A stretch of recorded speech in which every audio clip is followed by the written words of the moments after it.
Las vocaciones nacen en la oración y de la oración, y solo en la oración pueden perseverar y fructificar. Papa Francisco, la pastoral del Seminario Mayor Diocesano, presenta su programa, Llamados para Servir. Dona, dona tu vida, como María al lado de la cruz. Invoquemos la presencia del Señor para que Él infunda en nuestras mentes y en nuestros corazones palabras para el correcto discernimiento de la vocación a la vida sacerdotal. En el nombre del Padre, del Hijo, del Espíritu Santo. Amén. Gracias, Padre, Creador del cielo y de la tierra, por el don de la vida. Envía obreros a tu mies según el corazón de tu Hijo amado, nuestro Señor Jesucristo, con la capacidad de entregarse a la vocación del sacerdocio, para reflejar el amor que has manifestado en el mundo. Creemos firmemente que estás en medio de nosotros, que te has quedado realmente en la Eucaristía. María, Madre Inmaculada, intercede por nosotros para valientemente todos los días decir sí. Por Jesucristo nuestro Señor. Amén. Muy bien. Nos preparamos para escuchar el testimonio de nuestro hermano sacerdote y amigo de nuestro seminario, el presbítero Enrique Anselmo Castillo, vicario de la parroquia San Francisco Javier de Cañaza. Muy buenos días, padre. ¿Cómo ha estado? Buenos días, gracias por la invitación a este programa.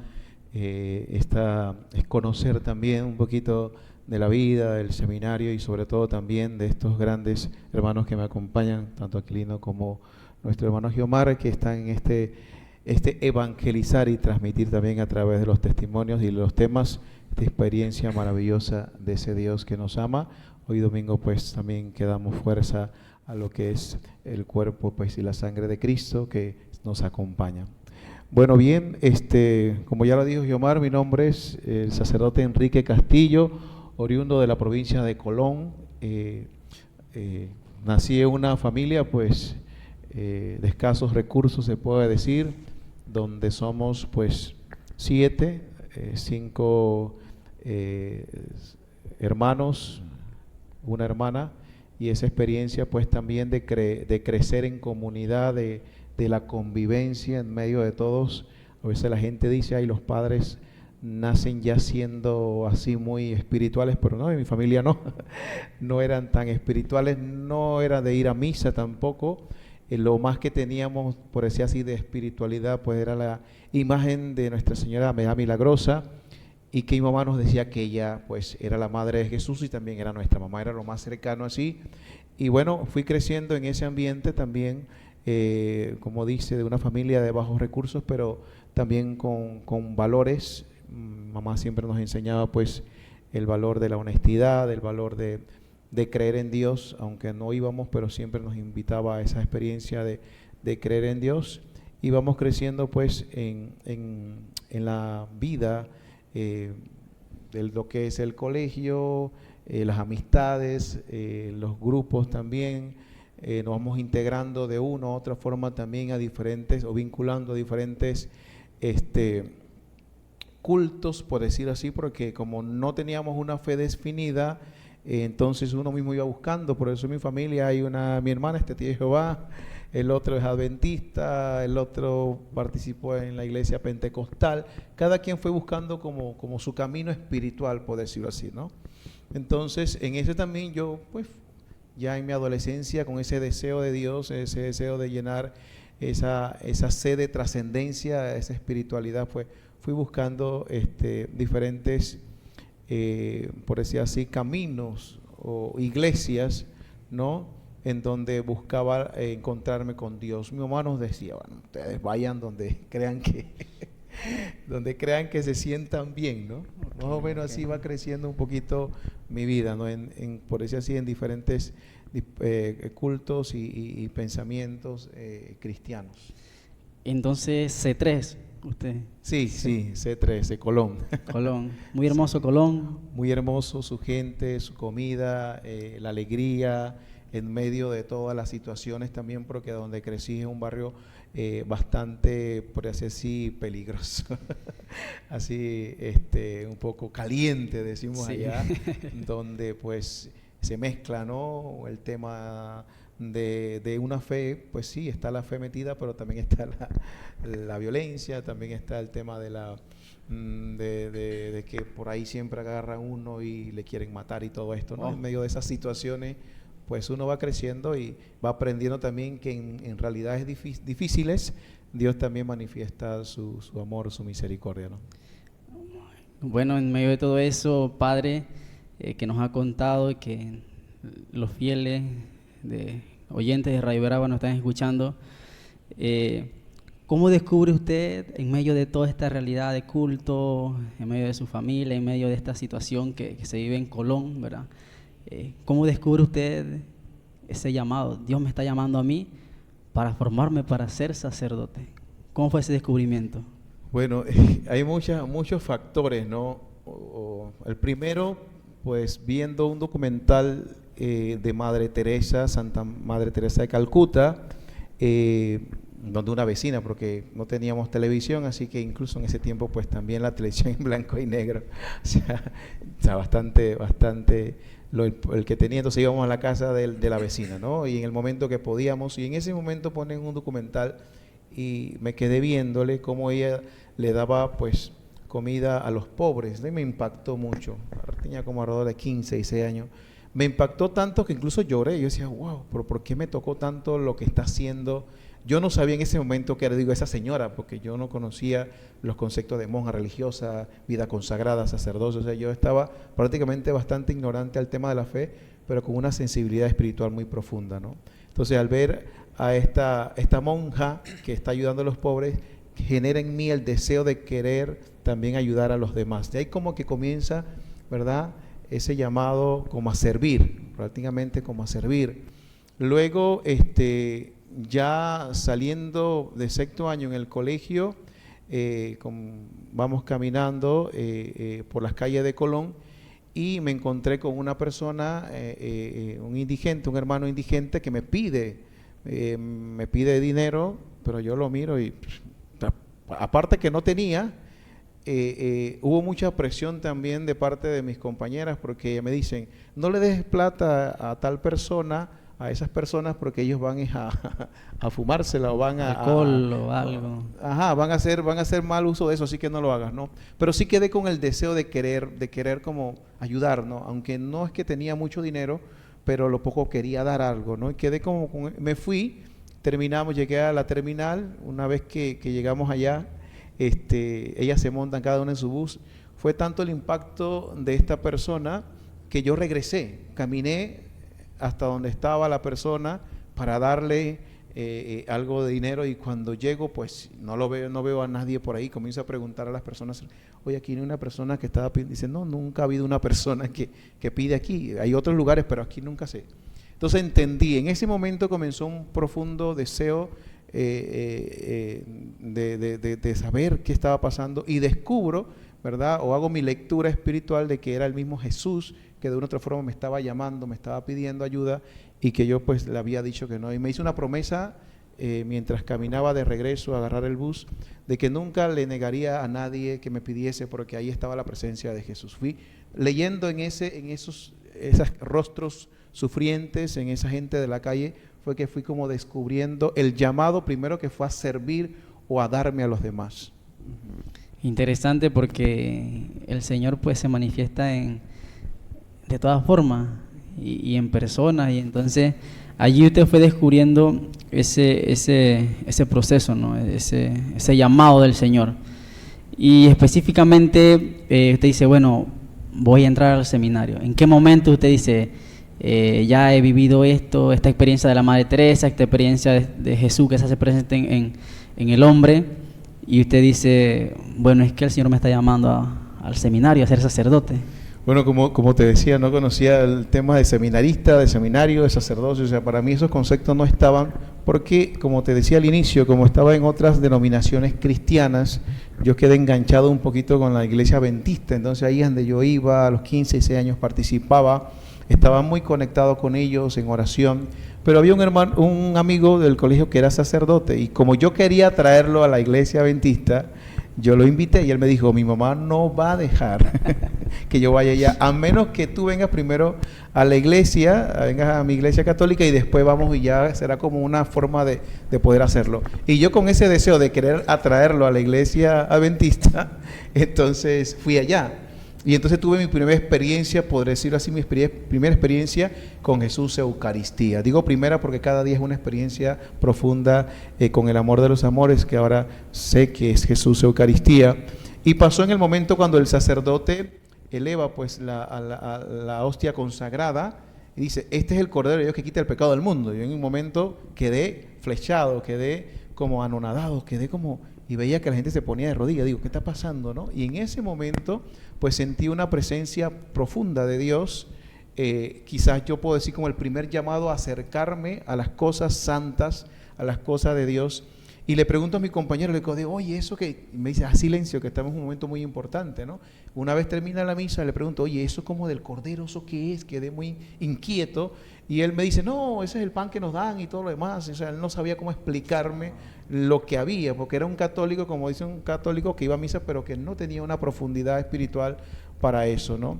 Y entonces eso me fue como de una forma cuestionando, me fue como con ese deseo. Y yo salía del colegio, estaba ya en sexto año, Colegio del Bravo en Colón, salía del colegio, me iba a la Catedral de Colón, a la iglesia, y esperaba que el padre dijese eso en la misa, y cada vez sentía más profundamente ese llamado. Por decir, como un segundo llamado, podemos decir que fue un llamado desde el corazón eucarístico de Jesús. Ahí comencé yo como a vincular un poquito más a la Iglesia Católica.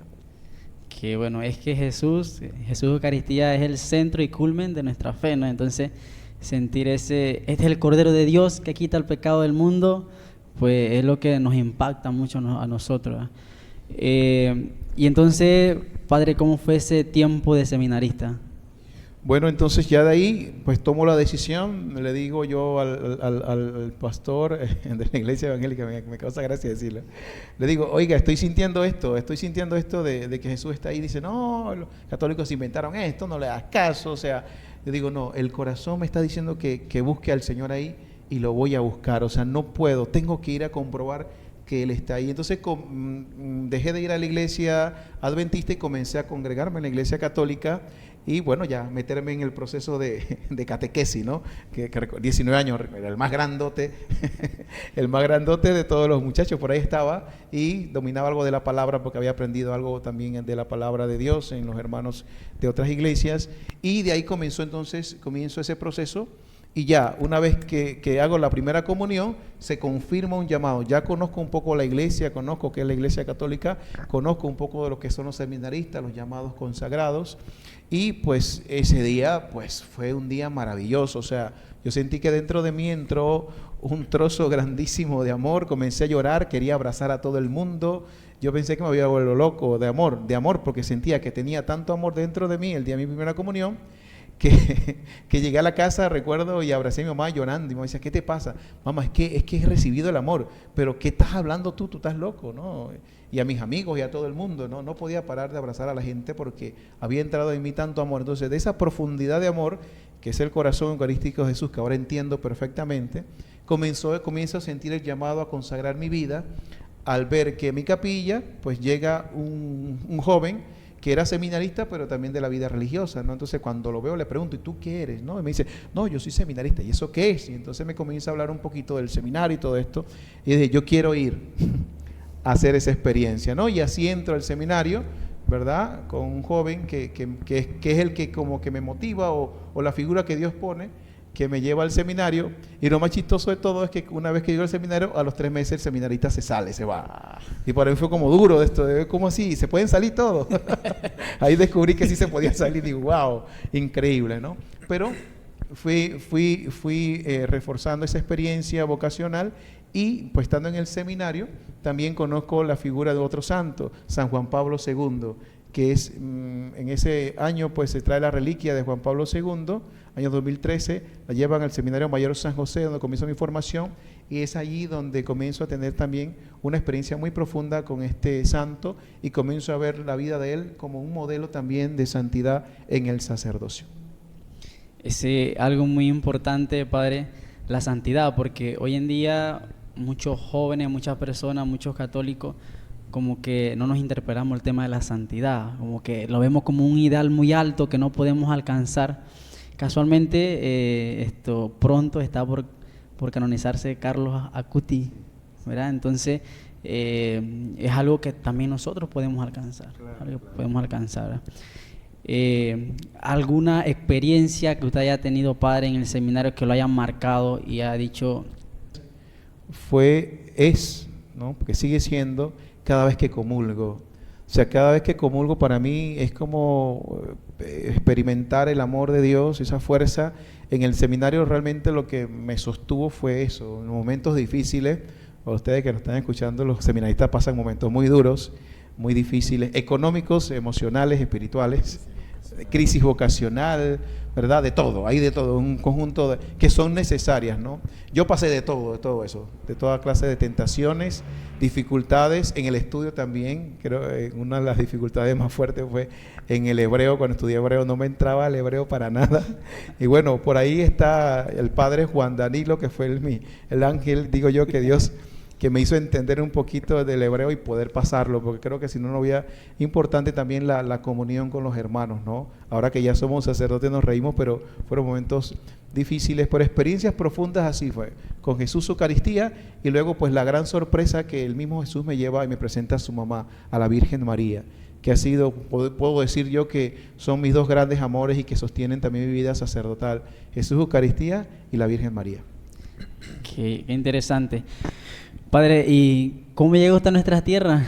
¿Cómo llega a Veragua? De Colón, ahora está acá en Veragua. Bueno, la verdad, son experiencias que Dios te permite. Yo termino el seminario, termino mi formación, y sí, pues hay un tiempo de espera, ¿verdad? Yo que no entendía, pero que después Dios me hizo ver un tiempo de purificación, porque uno cree que cuando termina el seminario uno dice, bueno, ya, yo estoy listo, ya pasé los 8 años en el seminario y impóngame las manos. Y no, y Dios me hizo ver que no. O sea, tú puedes terminar el seminario, pero no quiere decir que de una vez te van a ordenar sacerdote. Porque el sacerdocio es un regalo que te da Dios, es un don de Dios. No es algo que tú te ordenas, sino que te ordena la iglesia para servir a los demás. Entonces tenía que esperar que la iglesia diera su sí. Estaba mi sí y el de Dios, pero faltaba el sí de la iglesia. Y ese sí de la iglesia en Colón no se daba, ¿verdad? No se daba. Entonces Monseñor Odilio pues me dice, bueno, acá la iglesia de la diócesis de Santiago de Veragua te da ese sí, si renuncias pues allá, pues a Colón, ¿no? Entonces la propuesta era como un poco difícil, porque renunciar a las comiditas ricas de ahí, al calor de mamá, a los amigos, a la gente que estaba esperando. Es difícil, porque había mucha gente esperando tu ordenación en la Catedral de Colón, Inmaculada Concepción, y todo el mundo había hecho planes, ¿no? Pero los proyectos de Dios son diversos, ¿no? El Dios que nos llama y que nos ama, a veces nos propone cosas que a veces nos sacan como de nuestra zona de confort. Entonces yo dije, Señor, si es allá que tú me quieres, y a través de Monseñor Odilio quieres que te sirva en esa iglesia particular en la diócesis de Santiago de Veragua, bueno, yo me abro a tu voluntad. Y es importante, se lo digo a ustedes también, es importante que ustedes también, que van a ser sacerdotes, se abran siempre a la voluntad de Dios. La iglesia no se reduce a una diócesis, la iglesia es universal, a todo. O sea, Dios les puede llamar aquí en esta iglesia particular, o puede pasar conmigo que les puede llamar también a otro lugar. Si tiene la vocación y es un auténtico llamado, pues renunciarás como Jesús, quien deja padre, madre, casas, hermanos, familia, por mí, recibirá más. Y aquí en Santiago he recibido más en todo. Ustedes que son mis hermanos, la gente de las diferentes parroquias que he estado, o sea, ha sido de verdad, se ha multiplicado la gracia, la misericordia y el amor de tanta gente que me ha acogido acá con mucho amor en la diócesis de Santiago de Veragua. Muy, muy interesante, Padre, todo lo que, su experiencia, lo que nos ha dicho, pues es algo para, como usted dice, para nosotros que nos estamos formando, y también para esos jóvenes que están allí indecisos, que no saben si tomar la decisión de venir al seminario, pues es algo también que los ayuda a ellos. Hoy nuestra iglesia celebra la solemnidad del Santísimo Cuerpo y Sangre de nuestro Señor Jesucristo. ¿verdad? Esta fiesta lo que hace es recordar, honrar que Jesús es el pan de vida. En este mismo sentido, hacemos referencia a aquel momento cuando el Señor dijo: este es mi cuerpo, esta es mi sangre, en el momento de su último encuentro con los apóstoles antes de ser crucificado. Y Él dejó este mandato y dijo: pues hagan esto en memoria mía. Aunque esta solemnidad se celebra el jueves después de la Santísima Trinidad, muchas conferencias episcopales, para que la mayoría de los fieles puedan participar, lo trasladan a hoy, ¿verdad? Al domingo, porque es el día por excelencia, el día en que el Señor resucitó. Y su origen se da pues en los países de Europa. Una religiosa llamada Juliana de Cornilón propuso celebrar esta fiesta, ¿verdad? Entonces, luego en 1246, Robert de Torote, un sacerdote belga, propone en su parroquia, en su diócesis, esta celebración. Y ya pues el Papa Urbano IV la va a instituir ya como que se va a celebrar en toda la Iglesia universal, en la Iglesia católica. En el Antiguo Testamento encontramos también momentos, ¿verdad?, dentro de la Biblia donde nos habla sobre esta, y nos anticipa también lo que es la Eucaristía, incluso en la forma sacramental, como lo va a hacer el sacerdote Melquisedec, ¿verdad?, que luego de salir Abraham de este gran combate donde sale victorioso, Melquisedec va a ofrecer pan y vino, ¿verdad? También en el Éxodo encontramos ese relato de la Pascua de los judíos, cómo ellos lo celebraban, ¿verdad? Para darle gracias a Dios también por haberlos liberado de las manos, ¿verdad?, del rey de Egipto. Y también en el Éxodo, en el capítulo 16, versículo 13, encontramos el relato ese del maná, ¿verdad? Ese alimento que Dios alimenta al pueblo de Israel durante su transitorio por la tierra del desierto, ¿verdad?, hasta llegar a la tierra prometida. También Cristo, ya en el Nuevo Testamento, encontramos que Él mismo, ¿verdad?, va a dar gracias a Dios por los bienes recibidos. En el texto de Juan encontramos cuando el mismo Jesús va a decir, ¿verdad?, y da gracias a Dios por ese milagro que le confiere en las bodas de Caná al convertir el agua en vino. También, ¿verdad?, cuando Jesús dice a los que le siguen y a los discípulos que Él es el pan de vida eterna y que el que coma de su pan no tendrá hambre, y que quien beba de su sangre pues nunca más tendrá sed. En la última cena Jesús instituye la Eucaristía como la forma oficial de conmemorar su sacrificio pascual en el Calvario, y nos manda a repetirlo hasta que Él vuelva. Muy bien, hermanos, después de haber reflexionado un poco como manera de introducción de lo que es el tema de la solemnidad del Santísimo Cuerpo y Sangre de Jesús, Padre, ¿qué significa o qué significado tiene el Corpus Christi? Bueno, el Corpus Christi, el significado más profundo, creo que lo acaba de decir nuestro hermano Aquilino, que ha dicho precisamente la definición que el mismo Jesús dice: yo soy el pan vivo que ha bajado del cielo, ¿sí? Él es el pan vivo. O sea, celebrar el Corpus Christi o buscarle el significado es el mismo Jesucristo que en su cuerpo y su sangre se da.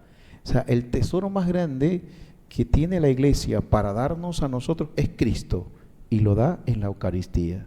Por eso celebrar el Corpus Christi es celebrar la vida, porque Jesús nos da su vida, se da Él mismo, ¿no? O sea, una persona te puede decir, te puedo invitar a mi casa a comer y te prepara comida, ¿sí o no? Te prepara una rica comida y la disfrutamos.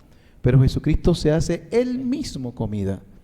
Entonces, esta gran solemnidad es para que nosotros de una u otra forma caigamos de rodillas adorando y contemplando a un Dios que se ha querido quedar con nosotros, que viene desde cuando nace pobre en Belén, Bet, ¿verdad? Casa, Elén, pan, casa del pan, es decir, nace y lo pone en una pesebrera, o sea, ya se está haciendo alimento, desde que es niño ya se está haciendo alimento, todo el significado profundo teológico que hay aquí, para darnos cuenta que Él ha querido estar con nosotros, el amor de los amores, Jesucristo. Por eso, como te decía antes en el testimonio, realmente, y que como que concuerda, ¿no? O sea, mi vida, realmente mi vida vocacional está trazada, está de una forma marcada por la Eucaristía, por el cuerpo y sangre de Cristo, y estamos celebrando también eso, ¿no? Que de una u otra forma yo creo que debería ser la experiencia que cada uno de nosotros debe tener con la Eucaristía, el tesoro más grande que nos da la Iglesia y que hay que agradecer. Así es, Padre. Cuando celebramos esta solemnidad de Corpus Christi, nos debe también llevar como a aumentar y proclamar nuestra fe como cristianos. Entonces, ¿cómo debo yo, como católico, prepararme para celebrar esta solemnidad? Yo pienso que lo primero es tomar conciencia de quién es o qué presencia es la que se me está dando.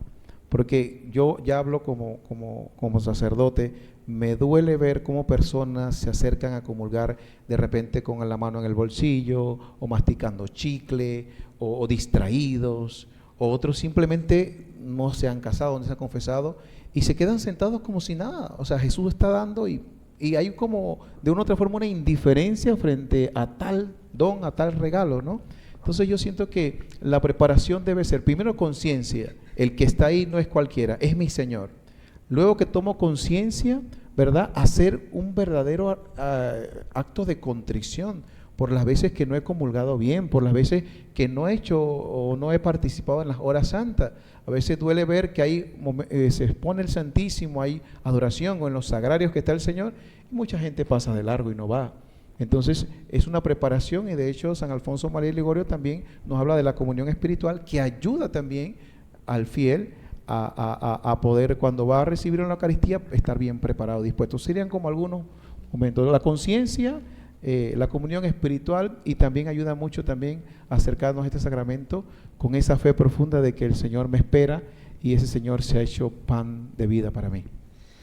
Padre, como católicos hay un momento en la diócesis que ayer acaba de pasar la cita eucarística que se realiza a nivel de todas las diócesis, y allí van los católicos, ¿verdad? Allí van los católicos, y entonces se da ese momento, ese encuentro, cuando pues el obispo que preside está allí y todo el pueblo reunido en torno a la Eucaristía. Usted ha dicho lo importante de ir a comulgar, lo importante del respeto que se tiene que tener, y usted también ha hablado acerca de su testimonio, cómo la Eucaristía pues ha ido en esa línea de su vocación.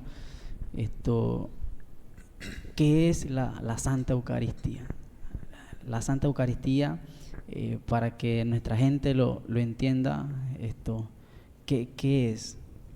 Si lo queremos ver es que hay diferentes puntos. Antes le dije una definición de la Sagrada Escritura. El Catecismo de la Iglesia Católica dice que la Eucaristía es el antídoto, ¿verdad?, que nos libera de nuestros pecados veniales y nos preserva de caer en los mortales. Un antídoto, o sea, ¿verdad?, que nos ayuda. O sea, es el camino del viajero, es el camino del peregrino. O sea, tú lo has dicho antes al inicio del programa, que hay un beato, bueno, que va a ser santo, Carlos Acutis, y él decía, la Eucaristía es la autopista, ¿verdad?, mi autopista para llegar al cielo. Entonces, de una u otra forma, si queremos vivir una vida santa, tenemos que abrirnos a la gracia del Santo de los Santos. Ningún cristiano puede llegar a la santidad sin vivir esa experiencia de la Eucaristía. Como digo, el Catecismo lo define así, ¿verdad? Es el alimento, ¿verdad?, el antídoto que nos libera de los pecados, ¿verdad?, de nuestros pecados veniales, y nos preserva de caer en pecados mortales. Si lo queremos ver desde el punto de vista de los santos padres de la Iglesia, San Efrén decía, cuando comulgamos recibimos fuego. ¿sí? Recibimos fuego, es el fuego, ¿no? Del amor de Dios. Padre, así como lo decía Giomar, ¿verdad? Que ayer cuando celebrábamos esta solemnidad del Corpus Christi, allí están los católicos, pero católicos también, ¿verdad? De ir a misa, católicos porque somos bautizados y ahora, pero sin conocer un poco la doctrina de la Iglesia. Podemos decir que Jesús ya está realmente en la Eucaristía. Sí, es el momento o que nosotros llamamos en la misa también la epíclesis, ¿no? Que el sacerdote, ¿verdad?, consagrado de Dios y por imposición del obispo se constituye en sacerdote por la acción del Espíritu Santo, es el que en el momento de la Eucaristía o el momento, ¿verdad?, ya después que se da el ofertorio y se canta el santo, el sacerdote pone las manos sobre, ¿verdad?, el pan y el vino y dice: envía, Señor, tu Espíritu para que pues este pan se convierta en el cuerpo y este vino en la sangre, ¿no? ¿Verdad? Son las palabras que solamente puede hacer un sacerdote, es un poder que la Iglesia da al sacerdote para que siga habiendo presencia real. Como el día de ayer hemos visto tanta gente que se ha reunido en torno a la Eucaristía y que no solamente se ha reunido a comulgar, sino que también le venera, le adora a su Señor, que se hace presente en el pan y el vino, ¿no? Y que bueno, tomen y coman, es las mismas palabras que ha dicho Jesús en el Evangelio, tomen y coman todos de él, ¿verdad? Es lo que es todos. Eso a mí siempre me lleva la atención que dice todos. Y cuando tú vas a la misa, no todos. Y entonces uno dice, lo que pasa es que este no puede por esto. Es que, la iglesia entonces, yo no puedo porque no me he casado. Yo no puedo porque no me... tú porque tú no has querido hacerlo. Pero todos deberíamos estar dispuestos a poder recibirlo porque Jesús, tomen, ¿verdad? Coman todos de él, todos. Dios quiere que todos estén en comunión con él. Por eso es comunión, unión con el Señor. Cuando comulgamos nos unimos a él y le duele al Dios, claro, que se sirve en la mesa y que pues no pueda llegar al corazón de todos, porque no todos están dispuestos a pagar el precio de recibir a Jesús, que es una profunda conversión y un profundo camino de sacrificio y de preparación, porque el apóstol Pablo dice que el que comulga al Señor indignamente comulga su propia condenación. Por ende el católico dice: tengo que primero casarme, tengo que primero preparar el corazón para recibir al mismo corazón de Jesús, ¿no? Así es, Padre, hay que estar en gracia, ¿verdad? Hay que estar en gracia para poder recibir al Señor en su cuerpo y en su sangre, porque sucede que hay muchas personas que no creen en la presencia real de Jesús en la Eucaristía. Hay mucha gente que dice, no, Jesús no, allí no está Jesús. Eso es un símbolo, pero Jesús está realmente presente en la Eucaristía. Claro que lo está, y no solamente personas, en la historia del Corpus Christi también, ¿verdad? Hubo un sacerdote, Pedro de Praga, ¿verdad?, que dudaba de la Eucaristía, y precisamente se da un gran milagro en función a la duda que tiene este sacerdote, ¿verdad? Y eso hace que, como ha dicho el Papa Urbano, pues declare también en la fiesta del Corpus Christi, ¿no? Frente a este milagro eucarístico, el Papa dice, bueno, tenemos que darle fuerza, tenemos que inculcar más una devoción profunda a los fieles para que más que dudar crean, porque es un misterio de fe, ¿sí? Es un misterio de fe.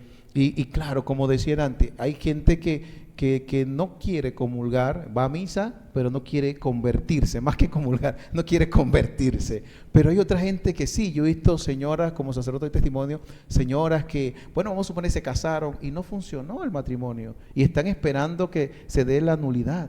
Y mientras esperan, porque tienen ya una relación con otra persona, lloran. Hay gente, yo he visto gente llorar y dicen, yo quisiera, Señor, pero y ese anhelo, ¿no?, de querer recibirlo, pero dice, me voy preparando y ya estoy haciendo todo el proceso para poder volver a casarme y poder recibir a Jesús. Esas almas son las que de una u otra forma Dios bendice, y que yo sé que hay muchas que nos están viendo. Padre, yo quisiera poder hacerlo, pero tengo una situación particular. A todas esas almas les digo, sigan, luchen hasta llegar al altar a recibir al Señor. No se queden en el camino.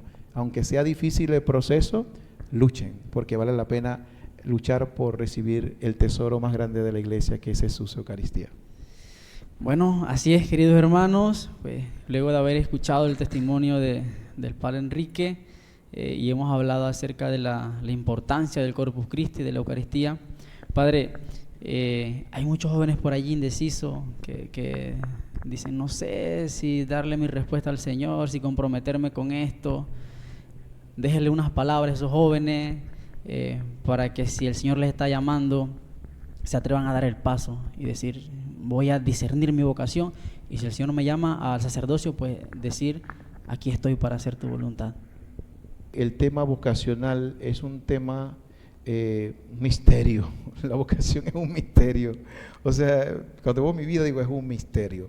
Pero sí, nosotros somos llamados por Dios. Dios te puede estar llamando, pero el llamado siempre va a implicar el deseo de servir a los demás. La vocación sacerdotal no es una vocación para servirnos a nosotros o para tener prestigio. No, la vocación es la misma de Jesús, el servir a los demás. ¿Sí? Como Jesús cuando le lavó los pies a los discípulos. Hagan también ustedes lo mismo con sus hermanos, ¿verdad? Entonces, joven, si tú estás sintiendo el llamado, no tengas miedo, porque es un llamado a servir.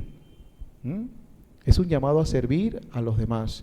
Es un llamado que te da esa felicidad plena en Dios, pero que también va marcado por la cruz. Antes me decía, no sé si lo puedo decir, me decía el seminarista acá, padre, yo pensaba que yo era el único que le costaba el estudio. Vas a tener dificultades, tentaciones, pero si es un llamado auténtico de Dios, no tengas miedo, porque no es tuyo, es Dios el que te llama y es su gracia la que te sostiene. Estos hermanos que están aquí, yo estamos aquí por la gracia de Dios, no estamos aquí por nuestra bonita cara o porque seamos los más inteligentes, los más capaces, no. Estamos aquí por pura misericordia de Dios. Si Dios te está llamando, no pongas tu confianza en las fuerzas propias tuyas. Pon tu vida en las manos de Dios y deja que Él te lleve. Y Él te llevará a servir a los demás y ahí encontrarás la felicidad y la realización plena. Y sobre todo también podrás sentirte feliz porque estás haciendo la voluntad de Dios. Y podrás decir a tus hermanos, a tu familia, a todos, estoy haciendo lo que Dios quiere, y lo que Dios quiere, en la voluntad de Dios siempre encontramos la paz y la felicidad. Así que no tengas miedo, lánzate en fe, que Dios hará la obra y hará de ti un gran santo. Si lo hizo con Carlos Acuti, si lo hizo con San Agustín, con todos los santos, el llamado es a ser santos.